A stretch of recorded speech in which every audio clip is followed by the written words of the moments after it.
Judy? Iya, kamu Judy? Kenapa masih mau cuap-cuap?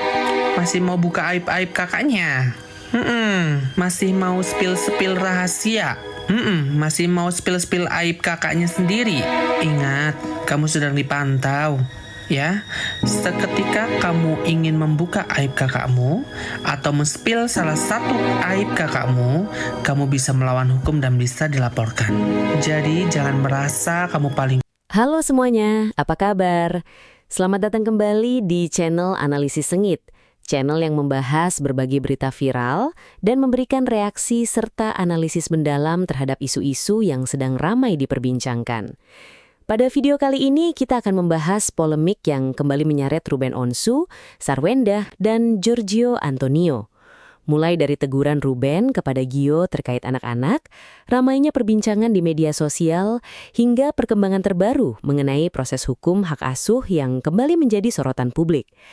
Yang membuat publik semakin penasaran adalah bagaimana konflik ini terus berkembang dan memunculkan berbagai komentar, opini, hingga spekulasi yang semakin meluas di media sosial. Tonton videonya hingga usai karena saya akan memberikan komentar cukup panjang di bagian akhir video. Yuk kita tonton. Kuat, ya kamu tahu segalanya. Ingat, ya, sebelum kamu menjadi sekarang, ya, kakakmu berusaha lebih keras dan bekerja keras untuk bisa kamu jadi sekarang. Netizen Indonesia harus tahu ya. Petisi cancel Sarwenda dari sosial media hingga detik ini sudah ditandatangani oleh 135.464 tanda tangan terverifikasi. Sebenci itukah netizen Indonesia pada Sarwenda? Kenapa? Kan dia sedang kasmaran. Boleh dong orang yang lagi kasmaran memadu kasih. Emang nggak boleh? Kenapa? Iri ya? Kenapa ya, heran gue. Baru ya ini aku menemukan ada orang yang lagi kasmaran dan memadu kasih dihujat seluruh Indonesia Raya. Sepi penjualan dia. Iya, itu Bunda nengok kemarin, Bunda tadi nengok. Iya, sepi Bun. Iya, diserang sama netizen. Iya, itulah kan.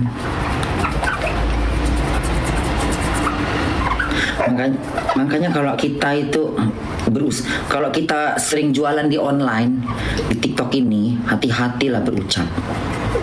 Karena kalau netizen udah nggak, sekarang zamannya zaman netizen, kekuatan netizen ini nggak bisa dilawan. Enggak ya Bun? Enggak. Cuman Bunda cuman aku yang bisa ngelawan para netizen. Ya kan? Netizennya juga anak Bunda, gimana? Iya kan? Kekuatan netizen ini memang luar biasa. Apalagi zaman sekarang kan anak-anak Jacksit, apa sih nama anak-anak sekarang itu? Jaksel, Jixit, Genzit, Gergaji, apa? Ganzit, Genzet, Gunzut. Anak-anak Gunzut, anak Genzet ini loh bergabung sama anak-anak dulu sama anak-anak sekarang. Udah gitu aja lah ngomongnya. Anak-anak tahun Bunda kan kelahiran tiga akhir zaman. Bunda lahir tahun 70. Bunda ngedapatin tahun 80, tahun 90, tahun 2000. Jadi 4 abad. 4 zaman Bunda ngikutin. Nah, sekarang ini zamannya tuh bergabung semua di 4 zaman manusia. 4 zaman. Jadi zaman Bunda, zaman tahun anak-anak kelahiran 80, anak-anak kelahiran 90, anak-anak kelahiran 2000. Iyalah. Anak-anak kelahiran 2000 sekarang umurnya udah berapa? Iya kan? Hah. Gue bingung sama itu anak ya. Udah dibilang jangan memperkeruh masalah aja kerjanya. Ya kan? Boleh kita membela, tapi jangan terlalu lebay gitu loh. Sampai klarifikasi, aku aja nggak pernah dipukul ayah. Ini tante pukul, masih mending kok dipukul, ya kan?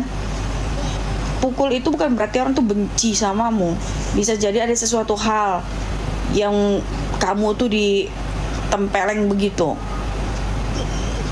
Seharusnya kamu tuh sadar diri gitu loh.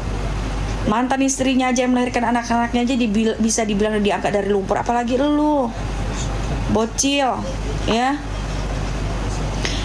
Ini lagi, ya kan, lu nggak mikir apa ya, dari kecil lu dirawat, di kasih gue kadang-kadang bingung sama lu mah. Kalau misalkan lu nggak diangkat, mungkin lu sekarang kelaparan kali, nggak jadi manusia kali, nggak jadi orang kali. Tahu jadi apa lu kalau nggak diangkat lu? Seharusnya bersyukur dalam arti udah Tuhan pakai tangan mereka untuk kamu tuh diangkat derajatnya. Ini malah nyalain, aku akan bela ayah. Lebay amat hidup lu. Sebagai anak tuh diem, gak usah banyak cocot. Aduh, takutnya lu ketularan. Netizen, mau tanya dong. Jadi, berita yang lagi heboh saat ini di setiap podcast itu, ya, yang aku perhatiin ini podcast kayaknya jaringan baru ya, akun baru gitu ya. Mereka nih ngebahas soal persugihan, ya. Orang diseret-seret nih, cewek yang pernah dianggap numpang tenar sama mantan lakinya dulu, nggak ada apa-apanya, bahkan ya diangkat dari lumpur. Kalau dari kacamata netizen nih, dia dulu tuh seringnya dasteran, jarang makeup, ngeborong semua pekerjaan rumah, bahkan ya lampunya rusak dia yang benerin loh. Pernah manjat loteng juga, benerin loteng. Tapi nih ya, yang gue heranin, yang kaya kan lakinya ya kan, yang kaya lakinya, yang banyak aset lakinya, yang terima banyak job juga lakinya, ya kan, yang dianggap kaya raya lakinya, ya kan, dia nggak ada apa-apa beneran. Setelah cerai pun dikasih rumah yang konon katanya itu rumah udah digadai. Jadi masa dia melakukan persugihan tapi masih hidup susah? Kayak mana? Memangnya ada orang yang rela melakukan persugihan memperkaya orang lain? Kalau ada nih, tolong dong, aku mau satu. Beneran? Emang ada orang yang rela melakukan persugihan tapi dirinya tidak mendapatkan apa-apa, mendapatkan tuduhan, mendapatkan hujatan, tapi masih susah gitu loh. Iya kan? Ya. Bahkan sampai diboikot sekarang katanya. Ya, diboikot sama brand-brand katanya. Udah lama enggak live, udah lama enggak kerja katanya. Susah kan? Nah, cuman dianggap melakukan persugihan. Nonton videonya? Kalau saya pribadi melihat persoalan ini, ada satu hal yang menurut saya sangat penting untuk menjadi perhatian kita semua. Ketika sebuah konflik keluarga sudah menjadi konsumsi publik, hampir setiap pernyataan, unggahan, ataupun potongan video akan langsung diinterpretasikan dari berbagai sudut pandang. Akibatnya, publik seringkali terbentuk menjadi dua kubu yang sama-sama merasa memiliki pembenaran. Menurut saya, kondisi seperti ini sebenarnya tidak menguntungkan siapapun. Orang-orang yang terlibat tentu memiliki versi cerita masing-masing.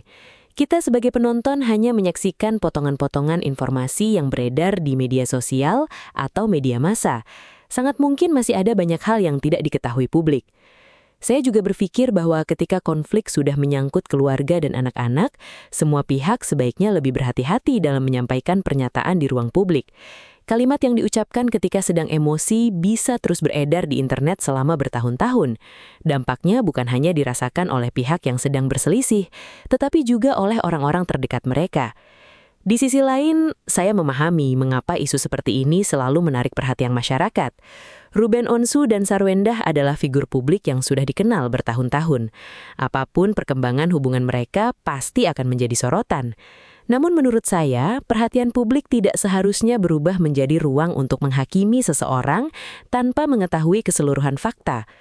Media sosial memang memberikan kebebasan kepada siapa saja untuk berpendapat, tetapi kebebasan itu juga seharusnya diiringi tanggung jawab.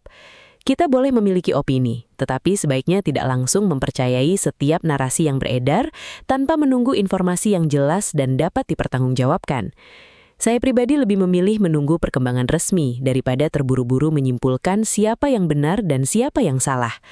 Dalam perkara keluarga, apalagi jika berkaitan dengan proses hukum, biasanya masih banyak fakta yang baru akan terungkap seiring berjalannya proses tersebut. Karena itu, menurut saya akan lebih bijak jika publik memberi ruang bagi proses tersebut berjalan sebagaimana mestinya. Hal lain yang menurut saya menarik adalah bagaimana media sosial saat ini mampu memperbesar sebuah isu dalam waktu yang sangat singkat. Potongan video berdurasi beberapa detik bisa memicu ribuan komentar, jutaan tayangan, dan berbagai asumsi baru. Padahal belum tentu potongan video itu menggambarkan keseluruhan situasi. Sebagai penonton, saya juga mengajak kita semua untuk lebih kritis. Jangan mudah terpancing hanya karena melihat judul yang bombastis atau cuplikan video yang belum tentu lengkap konteksnya. Akan jauh lebih baik jika kita membandingkan berbagai sumber informasi sebelum membentuk pendapat. Saya berharap semua pihak yang terlibat dapat menyelesaikan persoalan mereka dengan cara yang terbaik, terutama demi kepentingan anak-anak. Pada akhirnya yang paling penting bukanlah siapa yang memenangkan opini publik, melainkan bagaimana persoalan tersebut dapat diselesaikan secara baik dan bertanggung jawab. Bagaimana menurut kalian? Apakah kalian memiliki pandangan yang sama atau justru melihat persoalan ini dari sudut pandang yang berbeda? Silahkan tuliskan pendapat kalian di kolom komentar. Selama berdiskusi, mari kita saling menghormati dan menghindari komentar yang bersifat menghina ataupun menyebarkan informasi yang belum dapat dipastikan kebenarannya. Kalau kalian menyukai pembahasan seperti ini, jangan lupa tinggalkan like, bagikan video ini kepada teman-teman kalian, dan tentu saja subscribe channel Analisis Sengit agar tidak ketinggalan pembahasan-pembahasan menarik lainnya. Terima kasih sudah menonton sampai akhir. Saya pamit undur diri. Sampai jumpa di video berikutnya.